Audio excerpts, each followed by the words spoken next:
One self-proclaimed internet troll, Milo Yiannopoulos. Milo Yiannopoulos. Milo Yiannopoulos. Milo Yiannopoulos. British journalist and Twitter terror, Milo Yiannopoulos. Milo, go away! Racist, sexist, anti-gay! Milo, go away! Racist, sexist, anti-gay! Milo, go away! I don't know. I've just always watched a lot of his stuff on YouTube. He's really interesting. It triggers people. It's hilarious to watch. Honestly, it's just funny. Yeah, I think Milo really represents the worst in far-right bigotry, and especially of those speakers actually brought here to campus. He is misogynist, he's a racist, even being gay himself, he's very homophobic and transphobic. I think that Milo stands for the more realistic side of politics. He stands for a lot of things. I mean, I think the social justice movement has pretty much brainwashed a lot of young minds, and he kind of sets that straight. I think he's a really good speaker. As far as hate speech, I mean, he's just very realistic. I can tell when it's hate speech because it's against me and it's verbally saying we should rape people. We should, run people out of this country because they, quote, don't belong. Yeah. When it's speaking against my peers, that's when it's hate speech. I do not like this campus right now. I want the true garnet and gold campus that, we believe in our hearts. Political correctness should never come before facts. And facts over everything, number one. But I think what I'm worried about is Milo actually putting people in danger? Is Milo contributing to an environment of violence and hatred and bigotry? And if that's true, and he is, then it's clear that he should not be accepted in places like this campus. Oops, lack of culture, maybe? no, can you guys just come closer? We love freedom of speech. Hey, Let us hear you. Racism has got to go. Hey, ho, ho. Racism has got to go. Hey, ho, ho. Racism has got to go. Hey, ho, ho. Racism.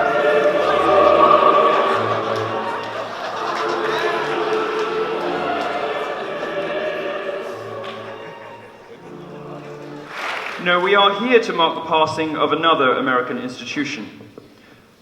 I'm talking, of course,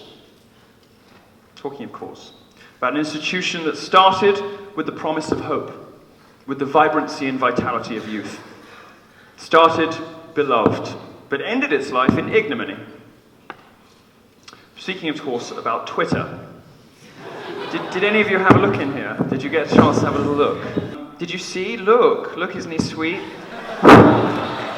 It's a raven, that's all we could find.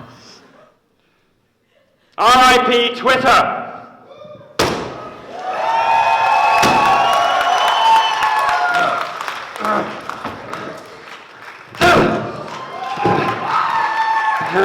Try getting a reservation at Dorsia now!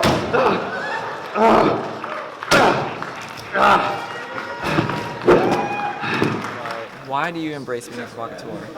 Oh, because it's very important. American culture is saturated by people obsessed with being nice. People obsessed with this, lying to each other that everybody's getting on, everyone's fine, everything's wonderful. Well, everything isn't wonderful. America's a mess. And, in this culture, this stultifying, suffocating culture of political correctness, I think we need a few bomb throwers. We need a few people who are going to come in, blow open the fire doors, and get people talking again. The speech codes on college campuses, the political correctness in the media, these things are stopping people from having real conversations about stuff that matters. Race, love, sex, death, money. These are all really hard conversations to have in America now because of political correctness. So we absolutely need trolling, we need rudeness, we need mischief, we need whimsy, and we absolutely need provocateurs.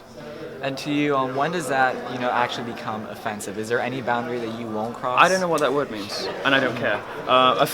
Sort of saying I'm offended is another way of saying I don't have an argument, but I don't like what you're saying for some undisclosed, mysterious reason somewhere in my brain, and I'm not able to articulate what's actually wrong with it. I just want you to shut up. That's what I'm offended means. I'm offended is meaningless. It's not a hurt. It's not an emotion. It's not like you cut me. That is like a thing that you've done. I'm offended is meaningless. I don't know. I don't understand what the emotion is that people are describing when they say I'm offended. The best guess is it's just a slippery, meaningless way of saying you're an idiot and I hate you. And I don't have much time for that. I like people to come with reason, fact, and logic. I'm offended does none of those things. All right. And what do you hope FSU students and college students around the country take away from your speaking tour? I want to rob the progressive left, of the power it has over people's language and thought. You know, the reason that I call my tour what I call it is because I want to rob that word of all the power it has, right? I want the progressive left to lose the power they have to come after people for using the wrong word, for being perceived as sexist, racist, all the rest of it. I want language to be liberated again. I want people to be able to express themselves. I want free reign creativity. That doesn't exist on American campuses and doesn't exist in the media. The purpose of this tour is to start those conversations up again. I don't care if students are Republican or Democrat. You know, I don't care about that. What I care about is the full range of opinions being acceptable and open marketplace of ideas. Right now, that's only possible for a very small number of people on the far left.